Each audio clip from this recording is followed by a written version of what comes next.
معزز سامعین کرام، آپ سن رہے ہیں دیار اردو چینل پر یعقوب نظامی کی کتاب مغرب کی وادیوں میں مراکش اور اندلس کی سفری یادیں۔ سب ہیڈنگ مدرسہ بن یوسف۔ ٹیکسی میں جب ہم مدرسہ بن یوسف کی طرف جا رہے تھے تب میں سوچ رہا تھا کہ اسلام میں مسجد کو مرکزی حیثیت حاصل ہے۔ مسجد ہمارا ایسا مرکز ہوا کرتا تھا جہاں درس و تدریس، مہمانوں کی رہائش، جنگی حکمت عملی اور انتظامی امور کے ساتھ ساتھ عوام الناس کی فلاح و بہبود کے امور بھی انجام دیے جاتے تھے۔ مسجد نبوی تیار ہوئی تو اس میں اصحاب صفہ کے لیے چبوترا بھی تیار ہوا۔ یہ چبوترا پہلی درس گاہ کی حیثیت رکھتا ہے۔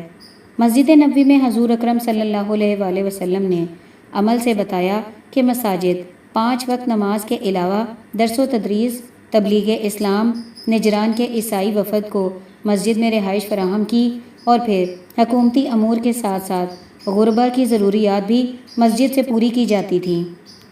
عدل و انصاف اور قانون کی عملداری کے انتظام بھی مساجد میں طے ہوتے تھے۔ ٹیکسی نے ہمیں مسجد کے قریب ایک کھلی جگہ اتارا تو ہم نے 50 دینار کرایہ ادا کر کے ایک قدیمی محلے کا رخ کیا۔ محلے کی گلیاں اس قدر تنگ تھیں کہ وہاں گاڑی کا جانا ناممکن تھا۔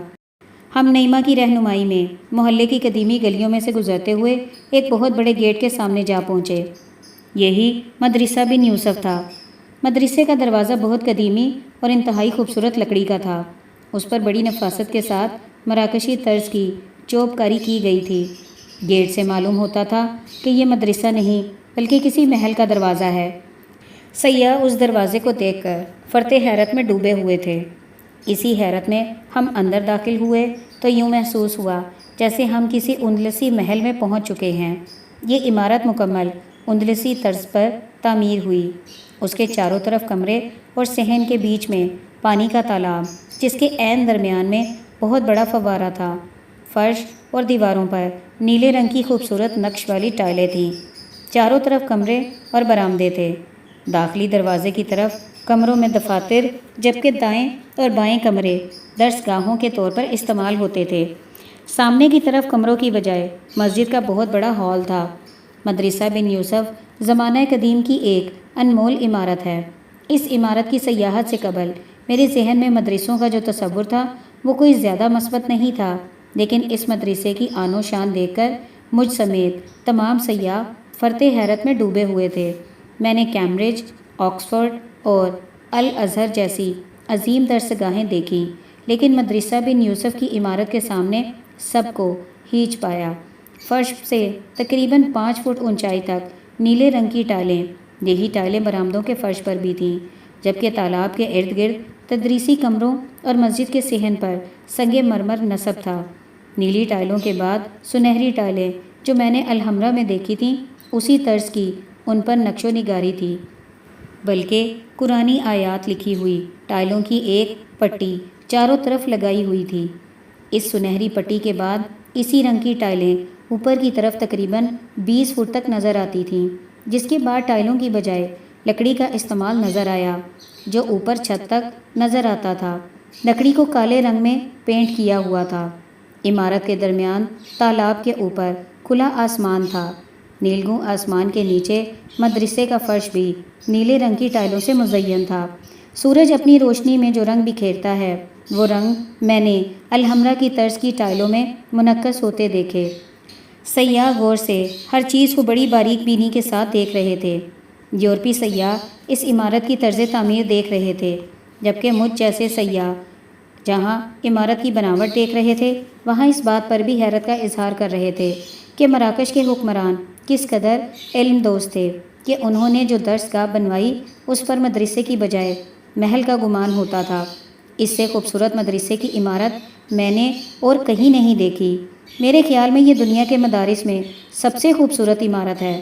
یہ بات میں نے اپنے ایک عزیز حنیف اکبر سے کی تو انہوں نے بتایا کہ جب میں سمرقند گیا تو وہاں کے مدرسے کی عمارت دیکھ کر فرط حیرت میں ڈوب گیا۔